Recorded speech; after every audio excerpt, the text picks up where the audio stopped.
Like, I don't know what to do. I'm struggling with this particular sin and I just can't get a hold of myself. Just be reminded that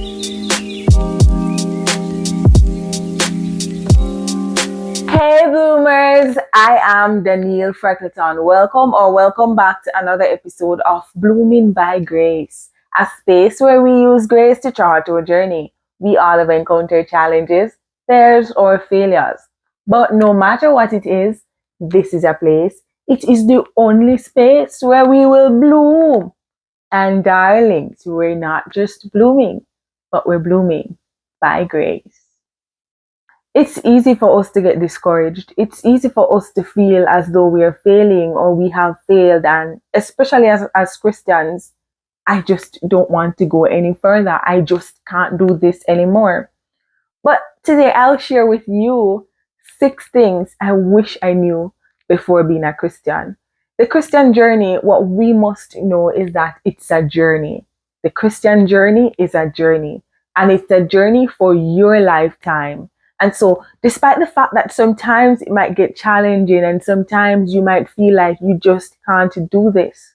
Before I became a Christian at 12, as I share in my video right here, these are just some things I wish I knew. Number 1, everybody's journey is unique. Our journey is unique, and God is willing and able to meet us where we are. So if you are a young Christian and you're like, I don't know what to do, I'm struggling with this particular sin and I just can't get a hold of myself, just be reminded that your journey is unique. My journey is unique. And so God is willing and able to meet you where you are. As much as our journeys are unique, prayer, fasting, meditation, Bible study are very important. And when you get to that stage where you're feeling weak, that simply means that something is lacking. I remember once I was talking to one of my lecturers and he was emphasizing the fact that Christianity is whole. It's out of 100. 50% prayer life, 20% fasting, 10% meditation. I don't remember exactly what he was giving me, but he was giving me an analogy of just how prayer, fasting, Bible study, meditation. And so praying alone will not cut it. Prayer would mean like it's just a 20%. There's still 80. And so you just have to fill that other gap. What do you need to do to fill that 80% is the question that you have to ask yourself. Also remembering and considering the fact that the journey is unique. It will not look like somebody else's. And so if you can only fast for 2 hours, then do it. It's better than none. If you can only pray for 10 seconds, then pray for that 10 until it becomes 20, until God just used you. But if you are neglecting these things like I used to, then it will become a problem. That's where the problem comes in. That's where you get weak. And that's the reason why you feel as though you're failing. Another thing I wish I knew was the importance of community.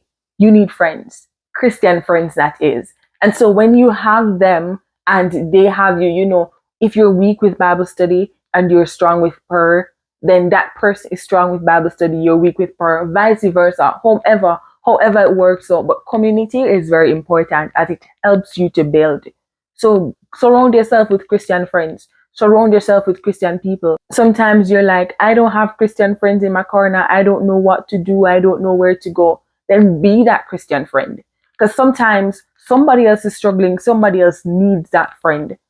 So the onus is on you to be that friend if you can. Reduce the pressure. No pressure. But as much as possible, try to do what you have to do for yourself. And even as you build, God will send people in your circle that you can use to create that community that you need to grow. Alongside community, I've also found out this marvelous thing, surrendering.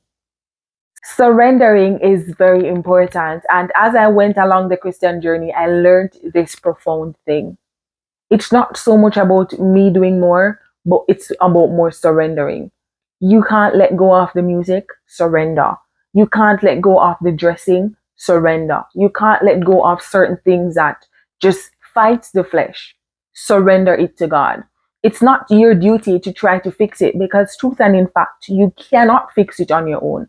That's the reason why Christ is there, to help us to overcome that particular sin.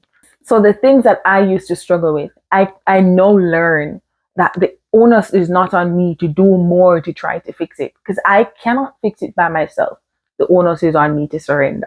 And so I'm charging you today to surrender that thing to God, because in surrendering, He will heal you. In surrendering, He will fix it for you. In surrendering, your journey will shift. The focus will shift from you and bloom into you becoming that which Christ has called you to be. Alongside surrendering, listen, people, they will talk. You are going to have unmet expectations. But the thing is for you to focus. What does God expect me to do? Where am I on the journey? What can I do to be better? What can God do in me so that I can be better? These expectations could be from your parents, from teachers, from other students, your parents, whatever, where the expectations is coming from. Think about what God desires for you. Think about where you are on the journey and release the pressures.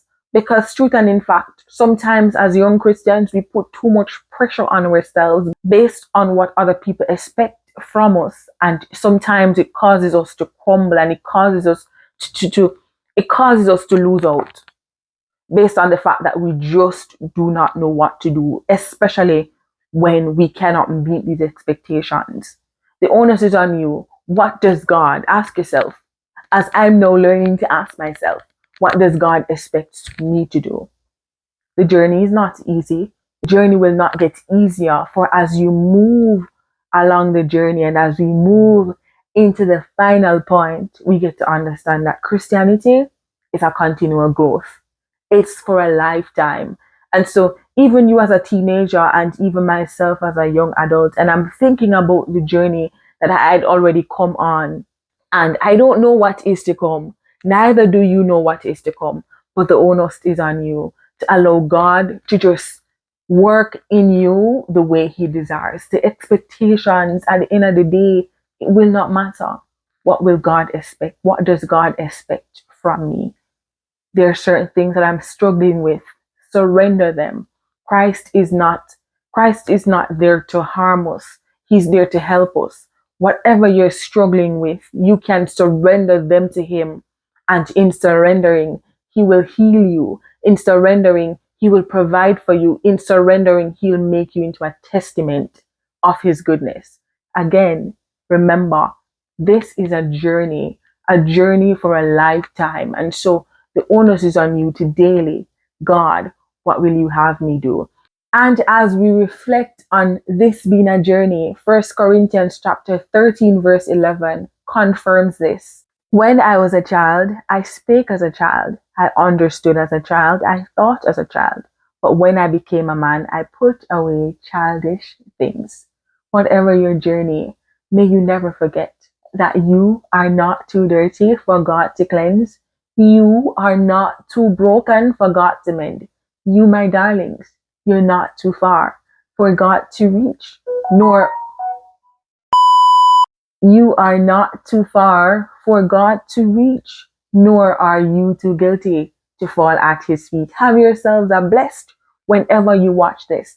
Please remember to like, share, subscribe, tell a friend to tell a friend to tell a father to tell a mother, uncle, a brother, a cousin that we're over here and we're blooming. We're not just blooming, but we're blooming by grace. See you next time. Goodbye.